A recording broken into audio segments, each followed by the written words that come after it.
Hi, and congratulations on your 2023 Nissan Rogue Platinum. This is an unbelievable vehicle, phenomenal gas mileage, tons of features, lots of comfort, but you already know that. That's why you bought the vehicle. Let's go back through everything, make sure that you understand how to work everything that you've got and you're getting the maximum use out of your vehicle. At the end, if you still have any questions, please don't hesitate to reach out. You can call, text, email, or stop into O'Regan's Nissan at 60 Baker Drive in Dartmouth, Nova Scotia, and we'll do everything that we can to make sure that you're comfortable with your vehicle. Let's go through everything now. All right, we're going to start right here at the Infotainment System. This is a 9-inch full color touchscreen display. We've got all kinds of audio sources here. Now what you don't see is Apple CarPlay and Android Auto. Those will appear after you have connected them, and it does have wireless Apple CarPlay as well. Now when you want to set up a phone, we're just going to go into settings, connections, we're going to hit add new. Then on your phone you're going to go into your Bluetooth settings. You're going to look for My Rogue. If you're on an Apple phone, you'll tap it, it'll pop up with a number on the screen, the same as what's on your phone. From there, you're just going to press pair and then allow. If you have an Android phone, it's very similar. You're going to get a number pop up here, and on your phone, you're going to press pair. You're going to hit allow. Some Android phones do require you to press allow a second time, and then from there, you're fully connected. Now, if you have an Android phone with a lock screen, especially a Samsung, once you've connected your phone, you're going to want to back out of the Bluetooth settings on your phone to the main screen. You're going to go down to your security settings and your lock screen. From there, you want to look for smart lock. You're going to add a trusted device, and then you're going to add My Rogue. Once that's done, everything is good. I do have a separate video on that online, so if you're not entirely sure, just check that out. That'll give you everything that you need to quickly connect to that. The fastest way back out of any of your settings is just to hit the audio menu or map button. It'll jump you completely back out. Now, because this is the Platinum Edition with a navigation, you won't need to do anything for your time as long as it's been set up properly. So when I go in and look at my clock, everything is all on auto. I can change the format to 12 or 24 hours. But if it's set for auto, time zone changes, daylight savings time changes, it takes care of everything for you. My menu is just going to look like this, and it is customizable, so you can change different things that show up here. My big one for me is my map. This does come with a navigation system. It does have free updates as well. I do have a tutorial out there on it. I hope to have an updated version out there very soon. With this, if you know exactly where you're going, you can just go into street address. If it's in your state or province, you can already leave that. If it's in a different state or province, you're going to want to start there. If it is outside of the city that you live in, we're going to start at city and then start there. Otherwise, if it's somewhere in the same city, just start with the house number and street, punch in what you want. It'll then ask to confirm the city, and everything will come up. Now, the one thing I do want to point out, all of these here are lit up right now while I am parked. While I am driving, they're all going to look like this. They're going to gray out. And the reason for that is trying to set your destination while you're driving is a distraction. Later on in the video, I am going to show you how to go through using this button here and set it all by voice. Very neat. You can do it while you're driving. If you're looking for a specific point of interest, like a coffee shop, a gas station, whatever, I can either hit points of interest right there, or from the main screen, I can hit POI. That takes me into my points of interest. If I wanted a coffee, all I got to do is hit coffee shops.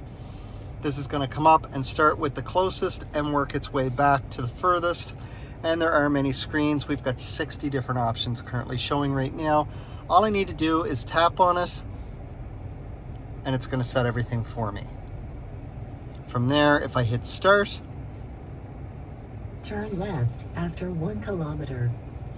So that's it. It's quick and easy. It gives me directions right there. I'm going to cancel out of this for right now. And then I'm back to where I started.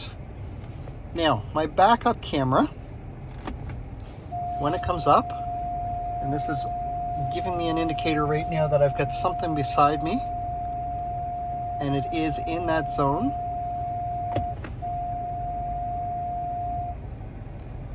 this. We're going to get out of there. There we go.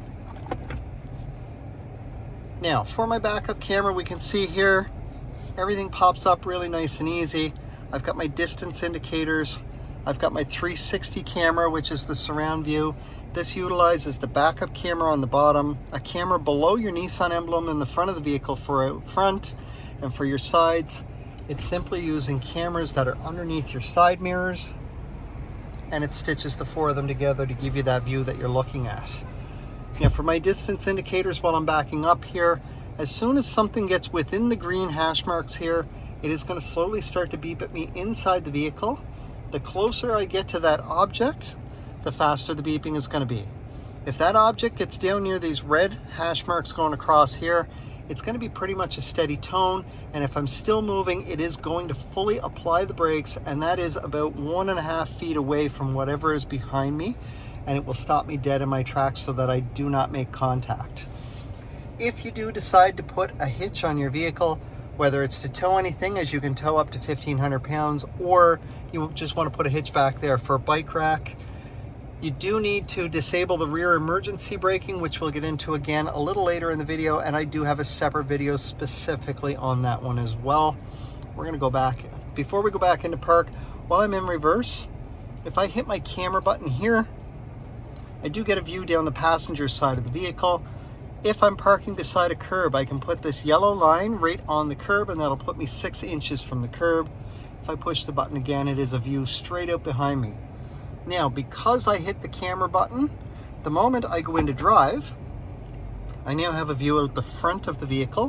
When I press the button, it's going to go back out. But if I'm in drive pulling into a parking spot, that's going to be a little bit tight. This will allow me to see out the front. And again, I have distance indicators there and my red hash marks. I don't want to go any closer than that if I can help it. And I get my 360 views so that I can see where I am in relation to everything around me. And I get the same functionality here with the line on the passenger side and just the front view, depending on what you're looking for. This camera will turn off when you push the button to turn it off, or if it's been on for 2 minutes, or if you hit 10 kilometers an hour. So those are the 3 conditions at which point it will turn the camera off. I'm going to put us back in the spot here, and we're going to go into park. As we move down, we have tri-zone climate control. So what this means is I have dual in the front, driver side, passenger side. Each can set their own temperature. All you got to do is turn your dial. But I also have separate temperatures for the rear. So my back seat has controls back there that we'll see in a little while that they can change this, or I can change it from right here. The moment that as a driver I am the only person in the vehicle, if I push the sync button, everything syncs back up with the driver's side setting. What I like to recommend for most people is find a temperature that you are comfortable with. Once you have it, press the auto button. As you just saw, the fan turned down a little bit all on its own. My airflow changes where it's going. This is going to take care of everything for me. In the summer, it's going to do what it can to get me down to this temperature as quickly as possible. In the winter, it will do what it has to get me up there as quickly as possible. So it will automatically adjust my fan speed and where my airflow is going. And as I get closer to the temperature, it will readjust everything to maintain that temperature. You can manually change it. My fan is right here, or I can change where my airflow is going right here. And the moment I touch any of it, auto turns off.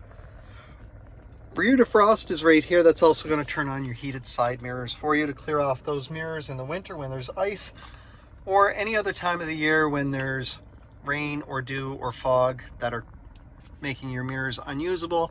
Hit your rear defrost, it'll clear them off so that they're nice and clear. Heated seats are on the outside of the dials here, and there is high, medium, and low, and then back off. And then I have my heated steering wheel right here as well. That gets toasty warm very quickly. It will stay on for 30 minutes. After that, it turns off. If you want it back on, just push the button, it'll come right back on. At the end of this video, we're going to talk about the remote start system. One of the things with the remote start is in the winter, if it is 3 degrees or lower out and you remote start your vehicle with a cold engine, no matter what this is set for, it's going to ignore this. All your airflow is going to be focused up on the windshield and the front side windows using these vents here. It's going to automatically turn on the rear defrost, which activates my heated side mirrors, and it's going to automatically turn on my heated steering wheel. And if I had left my heated seats in an on position, they would start warming up as well. Once I come out and engage the vehicle, simply by putting my foot on the brake and pressing the start button the same as you do to start it, and it will tell you with a message right up here. My climate control will go back to whatever I had previously set it for. My heated steering wheel, rear defrost, heated side mirrors, and heated seats will all stay on at that point. So by the time you get out to your vehicle, everything is toasty warm, there's very little to be done, and you can almost drive away immediately. Down below we have a couple USB ports. We have our Type C and Type A, our traditional one. Both of these ones will interact with the vehicle. So I mentioned Apple CarPlay and Android Auto. That's what you would use to use those. You just plug in your device to either one of those and it will automatically launch up here. Now the very first time it launches for an Apple, you got to press OK up here and allow once on your phone. For an Android, you have to press OK up here, and somewhere around 8 or 9 times you'll need to accept or allow on your phone to get that working. You'll only ever need to do it once on your phone until you get a new phone. The vehicle will remember the settings, as will your phone. Down below that is a wireless charge pad. So with the wireless charge pad, as long as your door is shut and your vehicle is running, this little indicator down here will light up a solid yellow as soon as your phone starts to charge. Now if you have a pop socket or you have a case that holds cards on the back of it, any obstruction in the back like that will not allow it to charge. In order for it to work, it will charge through a case, but it won't do a super thick case. It's got to be unobstructed, and then it will charge your phone for you. Our gear shift is a bit different. This is always going to bounce back to this position here. So the way that this is going to work for drive, as long as my foot is on the brake like so, for drive, I want to push all the way down and I see it comes into drive. For reverse, I must squeeze the thumb button and push all the way forward. That puts me into reverse. For park, I'm simply going to push the P. Now if I want neutral, if I'm in park, I can go up or down one click, because there's 2 clicks when you move it. All I do is go up 1 click and hold, and it goes into neutral. If I am in reverse, to get to neutral, because my dot is here, I need to move down towards the dot. If I'm in drive, I need to move up towards the dot. That's your easiest way to remember how to get to neutral, but like I said, if you're in park, you can go either direction and that will get you there. Now with my drive, it shows me here, it shows me on the indicator up here that I'm in drive, but I also see an M. That means that there is manual drive mode. So if I pull down to drive a second time, nothing changes here, but now I have a gear here. Now because this is a CVT, this is simulated shifting, and I can do so with the paddle shifters here on the steering wheel. I can go up a gear or down a gear. Personally, the only time I ever use this is in the winter time, coming down a large hill when the roads are getting slippery and I don't want to be tapping on the brakes and risking sliding. So what I will do is I'll get into this, I'll paddle shift down to 2nd or 3rd gear to restrict my speed. Once I get to the bottom of the hill, I'm simply going to pull back down to drive again, and that puts me into my normal drive mode. Very easy to operate, takes less than 24 hours to get used to. My parking brake is an electronic parking brake, and to access it, all I got to do is lift up on the button. I can see the light comes on there, and I have an indicator down below there.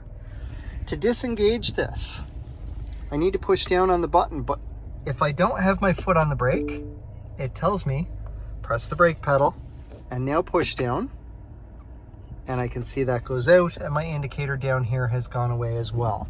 That is how I access the electronic parking. Auto hold is a neat little thing. Now you do need to be buckled up for this, so bear with me while I buckle up just to demonstrate. Right now, because my foot is on the brake while I'm in drive, I can now see the indicator down below is saying hold. But if I move my foot, I'm not on the brake, even though I'm not moving. This means that my brake is held on for me. That's what auto hold does. As soon as you come to a full complete stop for 2 seconds, that indicator will turn green and it holds it for you. Now, if I just touch the gas, it releases, that turns white, I'm moving. As soon as I fully brake, it's green again. So we're gonna back up now, and again, I'm just gonna touch the gas, it goes white. I fully press the brake, it turns green. Now, if I press park while this is green, we see that it engages the parking brake automatically. So, I like the auto hold feature. Some people don't want to use it, and that's entirely a personal preference, but that is how that works. My dial here is my drive mode indicator. Now the top one is where it's going to start every time you turn your vehicle on. That is what is referred to as auto. That's your normal mode. That's where you're going to be the bulk of the time. It is an all-wheel drive vehicle, so the way the all-wheel drive works is pulling away from a dead stop, you're going to be in all-wheel drive. As soon as you get going, it's going to drop down to front-wheel drive. Any traction issues at all, it's going to automatically engage all-wheel drive. And as soon as you're past it, it will drop back down to front wheel drive. If I turn my dial clockwise, I get to this little plant. This is eco mode. Eco mode on the highway on a long trip is going to get me better gas mileage than the already phenomenal gas mileage that I get. If I turn it again, I get to sport mode. Sport mode is for those situations where I'm running out of passing lane and I want to get ahead of that last vehicle before I run out of passing lane. This is going to give me some extra torque on the motor. It's going to be more responsive. So it's definitely going to get me ahead of that vehicle. Just don't forget to take it back at a sport mode. It is harder on gas. Now, right now I'm showing you this as I turn it.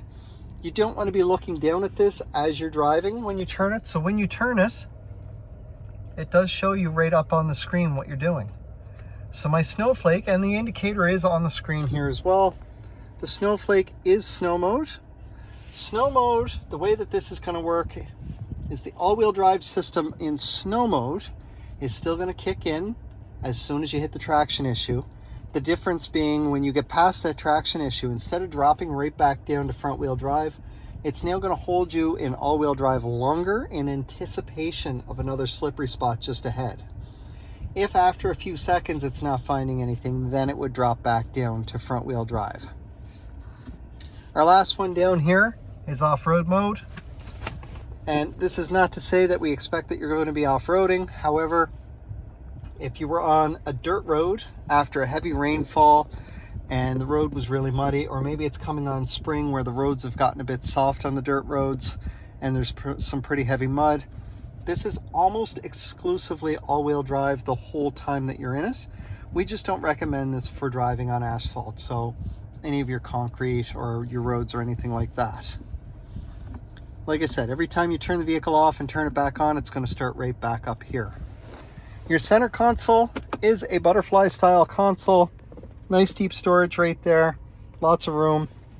The perk to this is if somebody needed something from the back, you can open this and they have full access from the back as it's not tipping up into the way. The other nice thing about it is if I've got my arm resting here and the passenger needs something and hits the button, only one side opens, and it does the same thing from the other side as well. So there's no more asking somebody to move their arm out of the way so that you can access what's in that. As we move up to the steering wheel, we're going to start on the right hand side here. Now this blue button is what's going to activate my cruise control. When I push that, my screen up here changes. And initially I see this, which we'll go over in a moment, and then it flips over to my adaptive cruise control or intelligent cruise control. Now we can see on a brand new vehicle, by default, it is set for 3 car lengths plus safe distance. What that means is you're gonna have 3 full car lengths plus some additional distance between you and the vehicle ahead of you as you get within that range. And it is the radar in behind the Nissan emblem in the front of your vehicle that has the radar that's going to allow to pick up that other vehicle ahead of you. Once you get within that range of the vehicle in front of you, if they're going slower than you are, it will slow you down to match their speed. The moment that they move or you get out to pass, it will take you back up to the speed that you had set your cruise control for. To set it, you're simply going to hit set. And right now, I'm in park. It's not going to let me do it. If I want to knock the cruise off, I can either tap the brake or press cancel. As soon as I want to resume back into the cruise, I can simply tap resume, and that'll set me back to where it was, and my cruise speed will show me right here on the dial. I can adjust that distance using this button here. So as I press this, it drops down to 2 or 1 or back up to 3. Now, just as an example, 1 car length plus safe distance while doing 100 kilometers per hour is going to be approximately 2.5 car lengths between you and the vehicle ahead of you. The faster you go, the more that gap is going to be. The slower, the shorter the gap will be, just dependent on the time it needs to actually slow down or stop in the event that it does. My 2 buttons here are for my Bluetooth hands-free, so this is going to answer a call or hang up a call.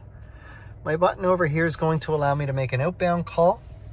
Also, if I press and hold this, it will get me the voice recognition system from my phone. So if you have an Android, it's Hey Google that it'll come up with. If you have an Apple, it's going to be Siri that it accesses. Either way, it will give you the voice recognition from your phone to be able to do what you want to do. So things like making an outbound call, having your phone read a text message to you, or send a text message 100% by voice without ever touching your phone, without your eyes leaving the road, or without your hands leaving the wheel. Now, I also mentioned earlier we can set our navigation right from here. I'm going to show you how to do that right now. So we're going to press the button. Please say or select a command. Navigation. Navigation. Please say or select a command from the displayed list. Street address, 60 Baker Drive, Dartmouth, Nova Scotia.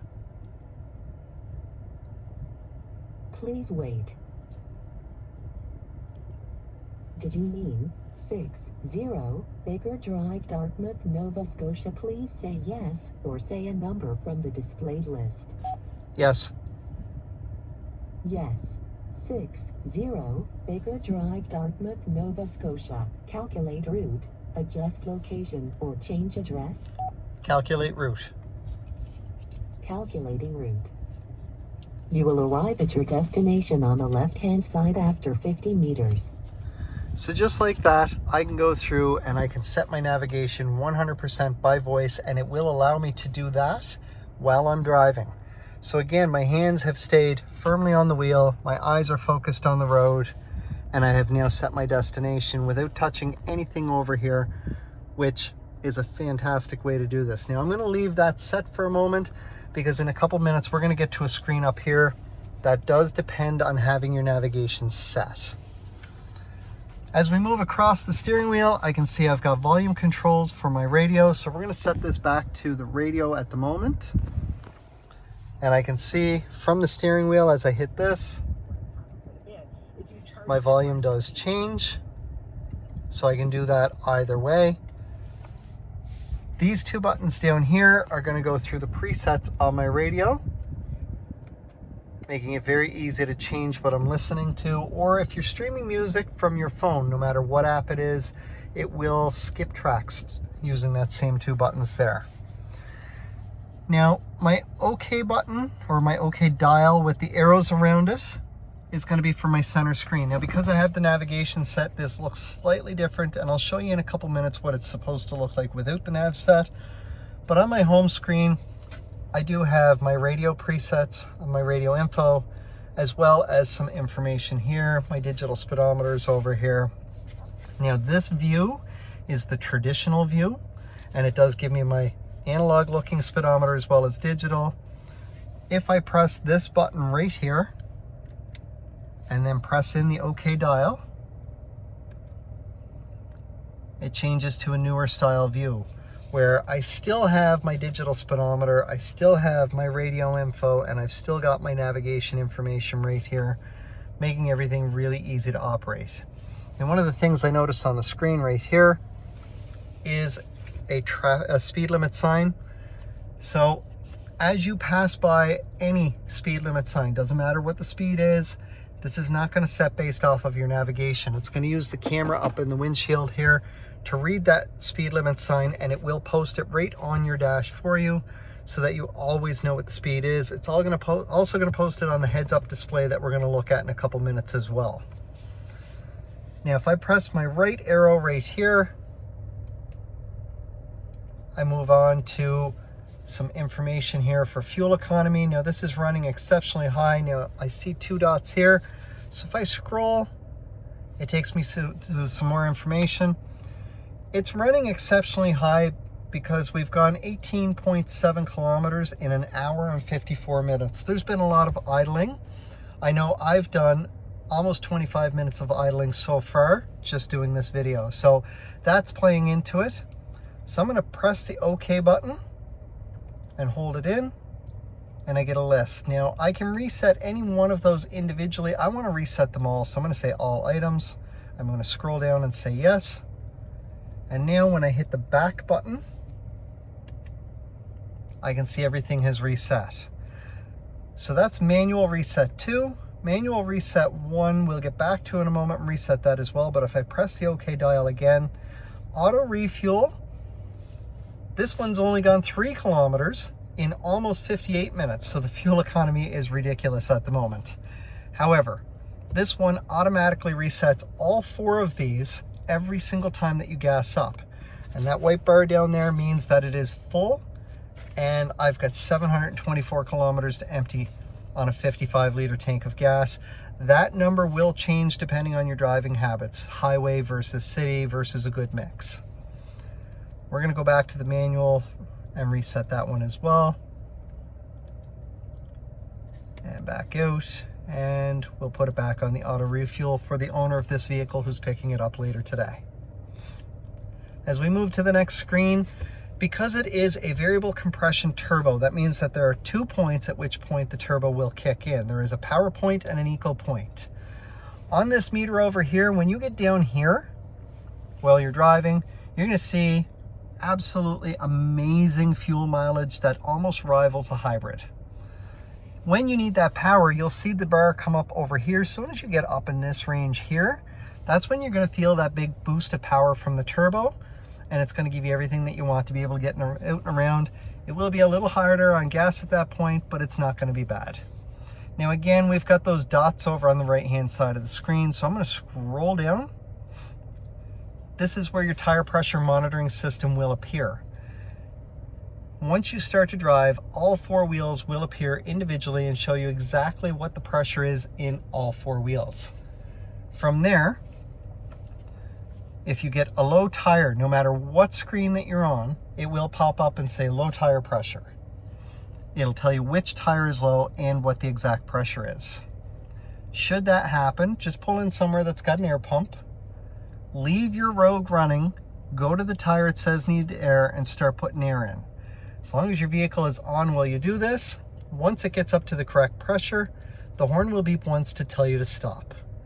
If for some reason you kept putting air in, or you went to the wrong tire, there is an upper limit that it will hit. Once it gets to that upper limit, it will beep the horn 3 times in a row.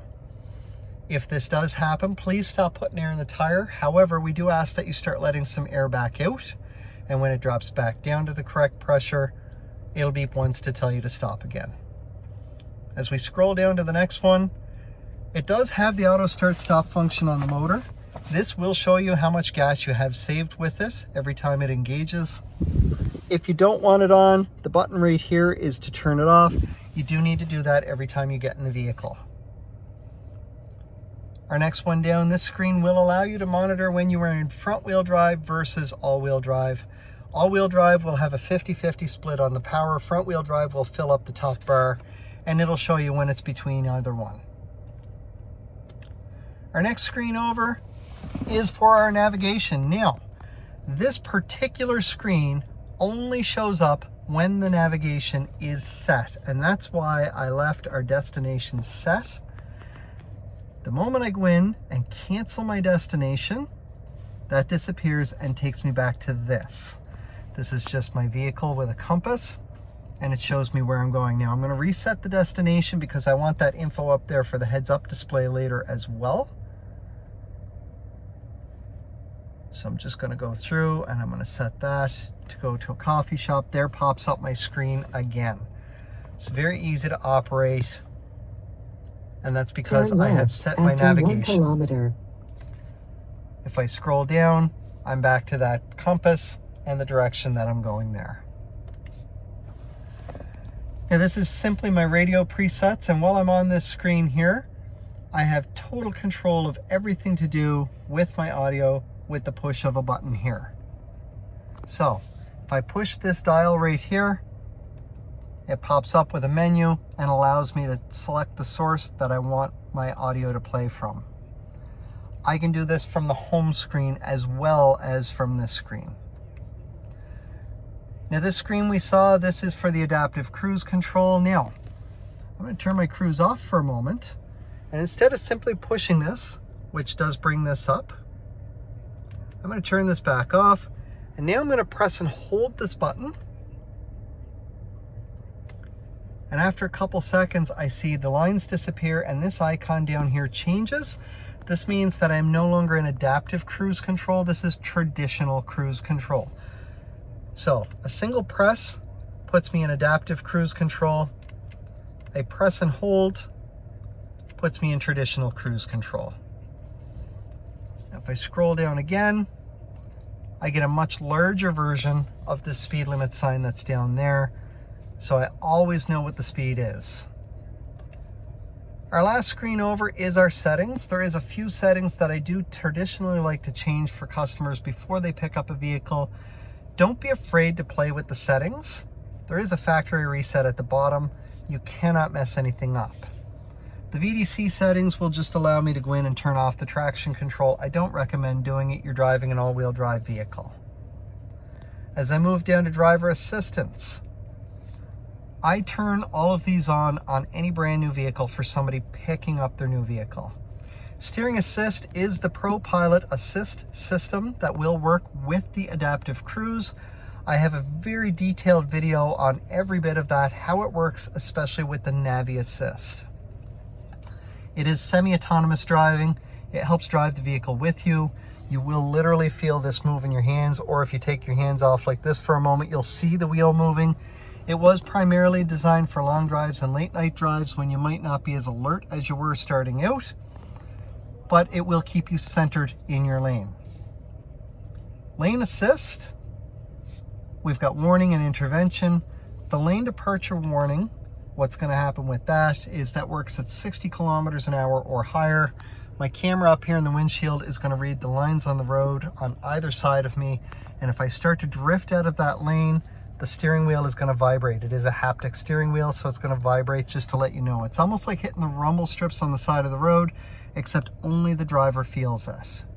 The lane departure intervention, if you're not getting back into your own lane as you're drifting, it will help pull you back over. Blind spot assist has warning and intervention. So my blind spot indicators are the little triangle out here on the mirrors, and there is one on each mirror.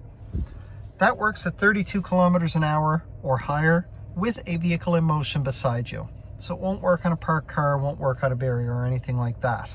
But while you're driving along, if you're out on the highway and there is a vehicle in your blind spot area on either side, the triangle on that side will light up and stay lit up a dull orange as long as part of that vehicle is in your blind spot. Could be the whole thing, could be just a part of it. Well, the indicator is lit up. So let's say, for example, my driver's side indicator is lit up. While that is lit up, I signal to go left. That indicator is going to start to flash and it's going to beep inside the vehicle here. That's telling me to have a look over my shoulder. There is something in my blind spot. And if for some reason I tried to go anyway, blind spot intervention is going to fight me on it and try and pull me back into my own lane because there is something in my blind spot. So that's all stuff to be aware of with this. These, if you turn them off, do stay off, and they will not come back on until you go back into the settings to turn them off or turn them on. Emergency assist is your forward emergency braking and your rear emergency braking. Forward emergency braking has collision warning and pedestrian detection as well. The way that's going to work is for the emergency braking portion of it, the radar that's in behind the Nissan emblem in the front of the vehicle is watching for vehicles ahead of you. And if the car ahead of you slammed on the brakes and you're now closing that gap really fast, inside the vehicle it's going to beep at you. It's going to flash warning on the screen up here. And if your foot does not get onto the brake fast enough, it will start to apply the brakes for you to help avoid or minimize an oncoming collision. The pedestrian detection, which is run through the camera up in the windshield, works the same way, but faster. And the way that that's going to work is the car in front of you that hit the brakes still has some forward momentum. The person who walked out in front of you does not, and hopefully we will avoid giving them any forward momentum because of how fast the system will work. Now, I also mentioned the forward collision warning. If you're driving along and a car up ahead of you is turning into a parking lot or a driveway, they're further up, you're catching up, the radar in the front of your vehicle is now in range. You know that they're going to be out of the way before you get there, so you're not slowing down. So inside the vehicle, once that radar is in range, it will beep, it will flash warning. They're going to finish rounding their turn, and you're going to carry on as if it never happened, because it's the exact same as if it never happened. Everybody does experience forward collision warning at some point. The emergency braking you may never experience. Now, the rear emergency braking portion of it, we did talk about on the backup camera there. If I want to turn that off because I've got something attached to a hitch back there, I can simply come in here, scroll down, and turn that off. When I turn the Rogue off and then turn it back on, by default, this will be back on. Now, there is another spot that you can get to it faster rather than jumping through all the different settings here. On this screen, this will give you visuals to go with all your safety features that you have on here. From this screen, while you're driving or putting it into reverse, I can press the OK dial. I can come down to emergency assist, and I can turn that off. And that way I can do what I need to, and as soon as I'm done, again, when I turn the vehicle back on, by default, that is going to be back on. So just keep that in mind as you're moving along. Personal display, I don't tend to touch. Heads up display, you can change where the location of that is, and we're going to go over that in just a moment there. Eco mode, I don't usually touch, same for the TPMS. You can set the clock from here. It is far easier to set your clock from over here, and it should be fully automatic anyway. Vehicle settings is something that I do go in to change. So, I do want to leave the power on for the hatch in the back. My lighting I don't change, but my locking I do, and this has Nissan's new locking system on it. So we got rid of the second buttons on the back handles. However, now, so the first thing I do is I come in, an auto door unlock typically is set for ignition off. I want to set that for shift to park. That way, the moment I shift into park, it will unlock the vehicle for me. I'm going to come back out of there. The next thing I like to do is turn these two bottom features on, and these are new. As long as you have your key on you, as you walk away from the vehicle, it will automatically lock it, and you'll hear two beeps as it locks. As you approach the vehicle, it will automatically unlock the vehicle. Now, it is not selective at that point. It unlocks the entire vehicle. If you only want the front doors or the driver's side door to unlock, you need to go up and set it for selective unlock, but we see the bottom one turns off. You can now use the buttons on the handles to do that, and it will only do the one that you're at. You can still use the buttons on the door to lock or unlock it, but it's just going to do a full lock or a full unlock. It's not going to do just the one that you're at when it's on this mode here. We're going to come back out of here and go into wipers. We want to make sure that both of these are turned on. Driving position, I'm not worried about. Rear door alert. By default, this is off. I tend to leave it off, although if I do have customers picking up a vehicle and they have an infant or a small toddler, I might turn this on. And what that does is for the rear doors, the moment you open a back door, the vehicle realizes that you've opened a door because there's a button that depresses. When you close that door, it presses it back in and tells the system, all right, somebody opened the door back there to put something there. When you get where you're going and you turn your vehicle off, if you do not open that door within the first 15 to 30 seconds, your horn will start beeping at you. It's going to beep 3 times in succession, pause, and beep 3 more times. That's letting you know that you left something in your back seat. It will also pop up here with a message. So I'm going to leave that off. Maintenance. Now, because this is a turbo motor, my oil changes are going to be every 12 months or every 12,000 kilometers, whichever hits first. Your vehicle will tell you when you are due for oil. Right now, it says 11,931. Now that's going to tick down faster than 12,000 kilometers. And the reason being, here in Nova Scotia, we live in what are deemed to be extreme conditions. So if I do a lot of short drives in plus 20 degrees Celsius or above, or a lot of short drives in minus 10 degrees Celsius or below, it is harder on the oil, and it's going to track everything through there. It will tick down faster in those cases, prompting you to change your oil sooner than 12,000 kilometers. My oil and filter is set for 8,000 kilometers. In your owner's manual, every 6 months or 8,000 kilometers, it is recommended to go through your regular maintenance. It's not always going to involve oil, but it will have other things that is recommended. Anytime that service recommends changing any type of air filters, I do highly recommend doing it because it is a turbo motor. You want to make sure that that airflow to that turbo is always optimal so that you get the best fuel economy possible. Customized display, this one I do change, and I'm going to go into the main menu selection. Now we can see I've already turned one thing off. So when I scroll down, that is simply a blank screen that I have turned off. I tend to leave it off. It doesn't serve any purpose other than making this black. Outside of that, I leave all of the other screens on. Route guidance, everything is just fine. I don't worry about that. My unit and language, if you do live somewhere that your preferred language would be French or Spanish, you can come down below and do that.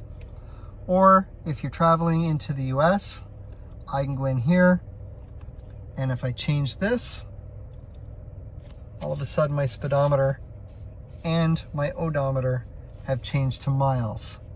Once I get back into Canada, I can come up and I can change it back to kilometers. So quick and easy to be able to change as you cross the border either way, just to make sure that you've got what you want. Make sure your speeds are all where they need to be. You can link your keys to the memory seats that we're going to look at in a moment. Very easy to do. There's key 1, key 2, which will hook up with seat 1, seat 2. And then, as I mentioned, there is a factory reset there on the bottom. Now down below here, we've got a couple buttons. This is just your dash brightness. This is to turn the motor, the auto start on and off. I can open the rear hatch from sitting inside the vehicle as long as it is parked. I can open or close it for anybody who needs anything. This will turn on or off my ProPilot system. The thing with this is, if I turn it off, it is now off. It will not come back on until I either go into the settings or physically push the button here. It will stay on until I go into the settings or physically push the button.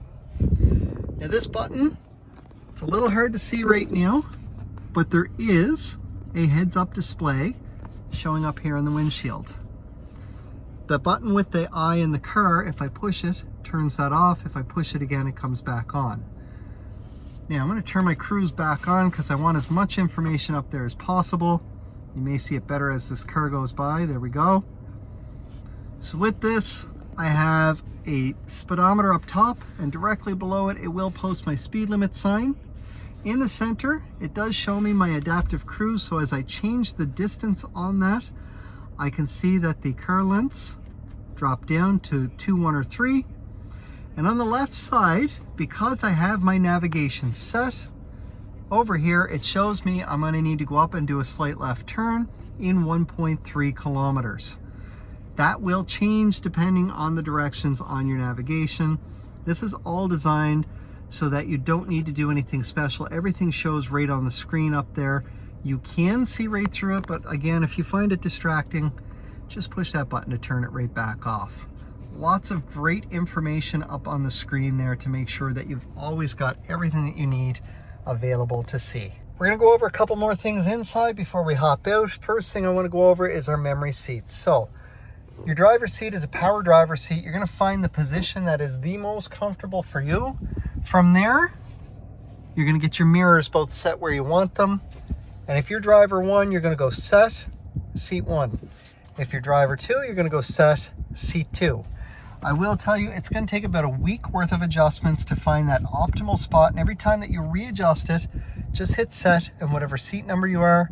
Once that is fully where you want it, anytime somebody else has moved your seat for whatever reason, just press your seat number. It will take your seat and side mirrors back to where you had them set.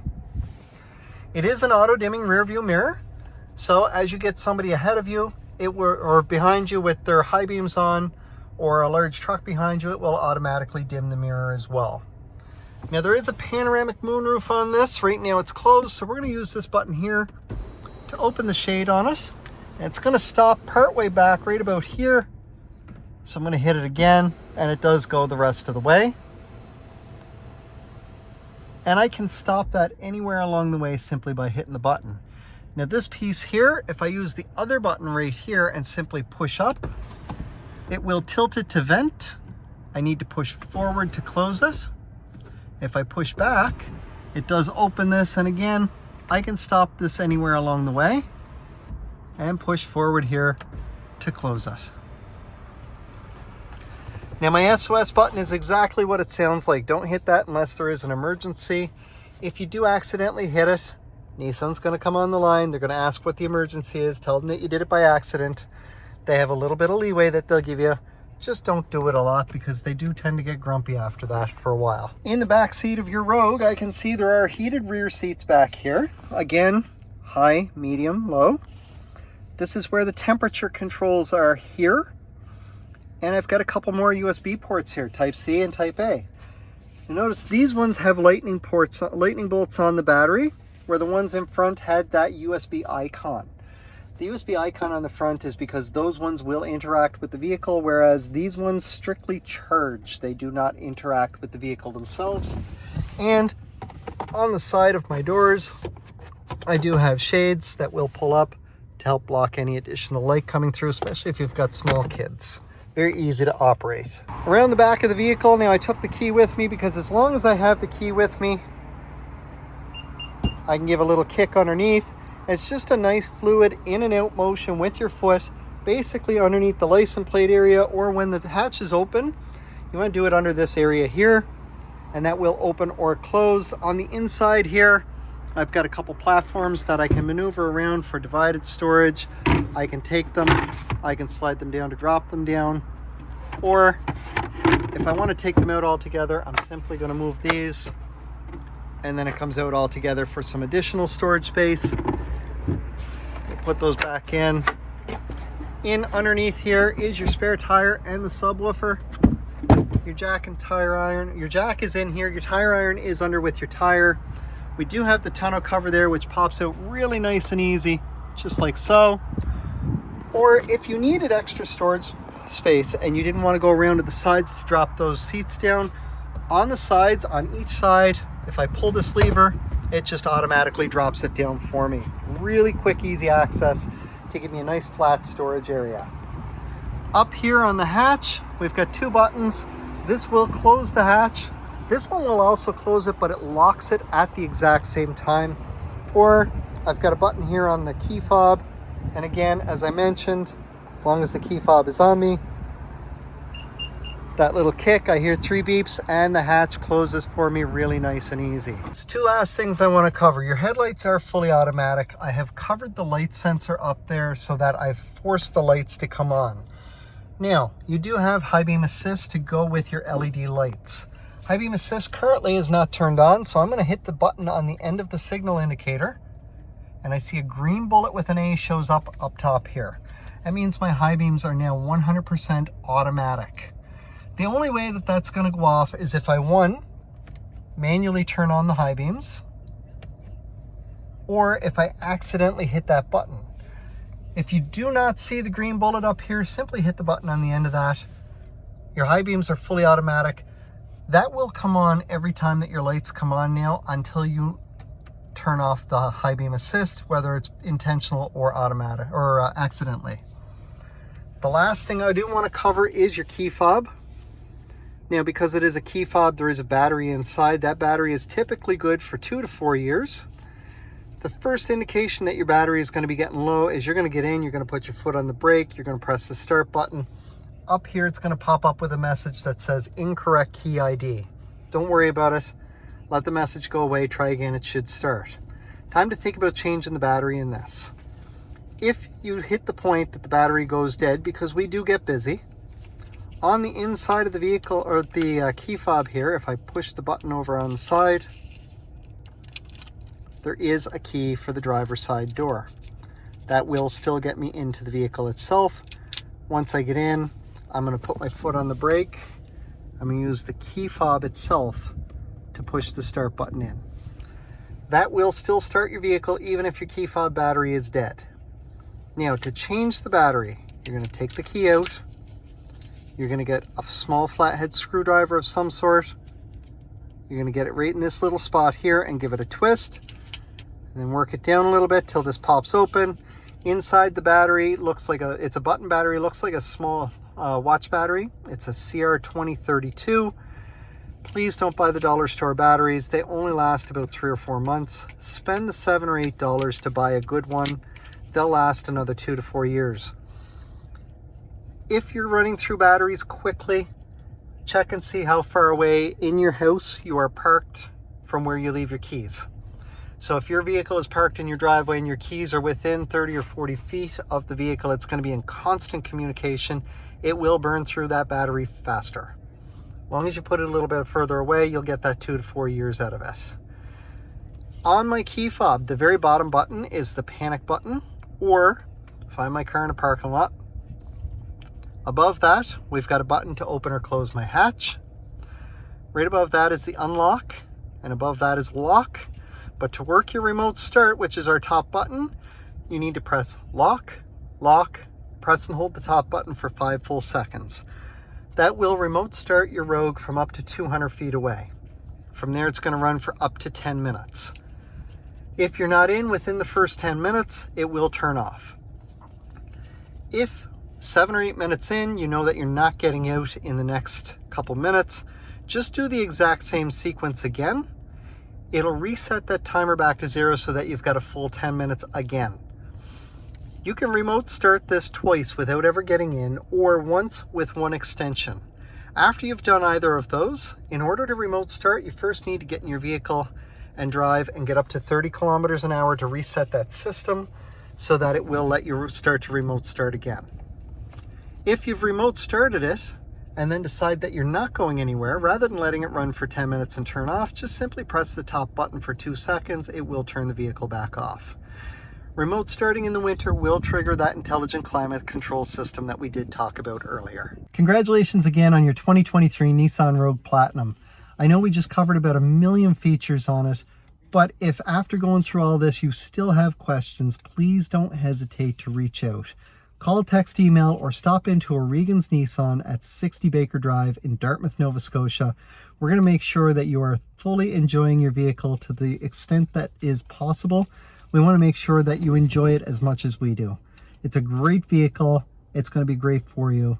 And I hope to see you anytime that you're in for your regular maintenance or when it's time for your next vehicle.